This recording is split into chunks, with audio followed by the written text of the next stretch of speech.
In the nascent days of the human and Xi'An Cold War, Imperator Ivor Messer poured billions into developing a new military long-range scanner codenamed the TKL-2900. He boasted that the technology could find and track targets at significantly greater distances than the current generation of human scanners, and that it would surpass those used by the Xi'An. Despite the time and expense of the project, the actual scanner fell short of Messer's boastful claims when initially tested. Engineer Martha Agrawal, a notorious Messer supporter, was made the new lead in an effort to salvage the project. She quickly asserted that the issues could be remedied with a few modifications. Once the changes were complete, Imperator Messer received Agrawal's guarantee that it would work before ordering the TKL-2900 to be deployed to Hadur. Other scientists and engineers on the project begged for more field testing before its deployment, but Agrawal dismissed their concerns and made it abundantly clear that anyone opposed to the decision would regret it both professionally and personally. Imperator Messer pushed for the quick deployment of the TKL-2900 because he believed the scanner would provide the UEE a clear technological advantage in guarding the fledgling empire against the burgeoning Xi'An threat. Intelligence reports from along the Peri Line, the buffer zone between human and Xi'An-controlled systems established in 2542 by the UPE Tribunal, were scarce at best, and that lack of clarity into Xi'An military movements deeply worried Messer. Still fresh from the aftermath of the First Tavaran War, he believed that the Xi'An would not waste time in striking while humanity was still recovering from one military conflict. Desperate to re-establish military dominance, and with Agrawal's guarantee of superior performance, the scanner was delivered to the Peri Line unproven and untested. On November 7, 2550, the Navy placed a TKL-2900 long-range scanner in Hadur near the jump to Baker. Upon activation, the experimental reactor powering the TKL-2900 suffered a sudden critical failure and triggered a massive explosion that lit up scanners across the system. The first Navy patrol on the scene found several Xi'An ships already scanning the debris. Their arrival drew no fire, but also didn't deter Xi'An from their scans, as their ships remained singularly focused. When warning measures and bullying flybys yielded no reaction, Lieutenant Commander Paulina Balmont fired warning shots to make their intentions abundantly clear. The Xi'An ships immediately disengaged. Balmont instructed her team to establish a perimeter and wait for the other Navy patrols to arrive. Then she made the jump to Baker to comm Admiral Hiresh of the UEE Kennelly and leader of the battle group that the TKL-2900 had exploded and Xi'An ships were spotted at the scene. Hiresh relayed the message to Naval Command and then ordered UEE Kennelly to Hadur. Before making the jump, he instructed his entire fleet to converge on the Baker-Hadur jump point and await further instructions. UEE Kennelly arrived at the massive debris field in Hadur to find all the Navy patrols accounted for and policing the perimeter. He dispatched a ship to Baker to retrieve additional forces and lead engineer Martha Agrawal to help diagnose what caused the explosion. He also spoke with Lieutenant Commander Balmont and extracted a moment-by-moment account of her actions.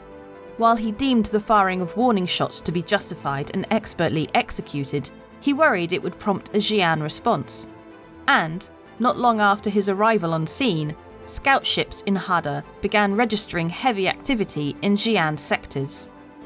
Admiral Hiresh knew time was limited and feared any further engagements would only make matters worse.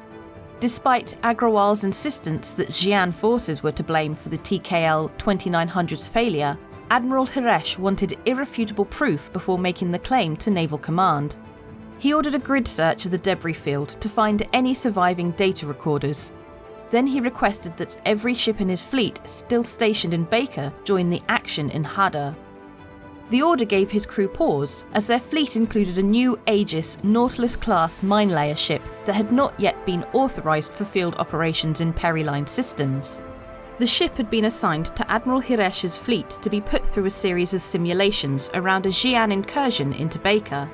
Naval Command wanted to perfect its use protecting UEE systems before putting it into play on the Peri Line and announcing its arrival to the Xi'An. Seeing scans of a significant Xi'An force assembling across the system, Admiral Hiresh knew his fleet would soon be outnumbered before reinforcements could ever arrive, so he disregarded the usage edict and confirmed his order to bring the Nautilus into Hadur. If he couldn't have the numbers advantage, then he would take the tactical one. With his entire fleet in Hadur, Admiral Hiresh ordered the Nautilus to reinforce their perimeter by strategically laying mines to funnel Xi'An ships into a limited number of approach angles. Then he positioned his forces to defend these flight lanes.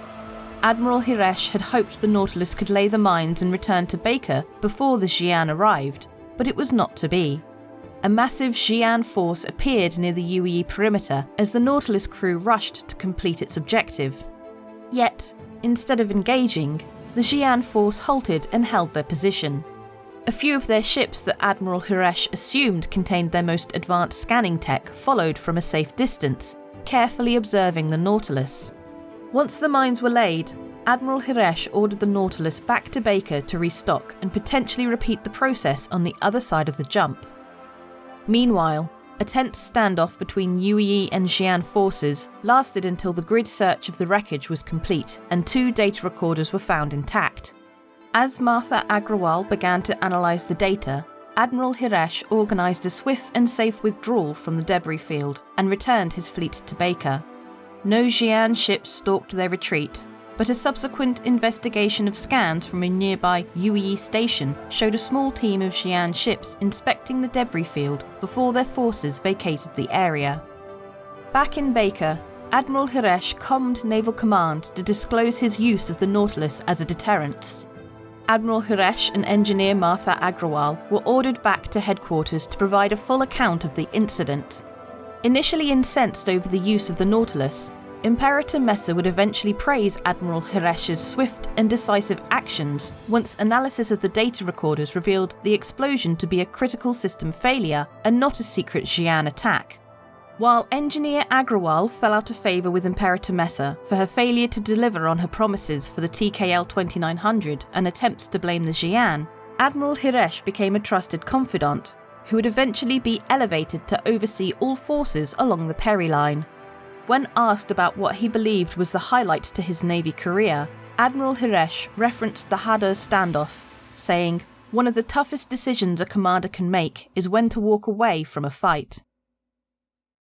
What's in the box? That is what Pandora asked. She was told not to open that box, but she did. The internet is like Pandora's box, full of the chaos of the world. And Pandora basically opened an email attachment asking to help a millionaire prince move money around. Bam! It was Medusa all along. You've turned to stone. Foolish! You should know your Greek mythology. What's not foolish is nordvpn.com/BoredGamer. NordVPN is potentially one of the greatest Greek mythological heroes. It helps protect you from the terrors of the internet, helping you be more secure and private, while also giving you great accessibility. You can use my links down below to get NordVPN cheap.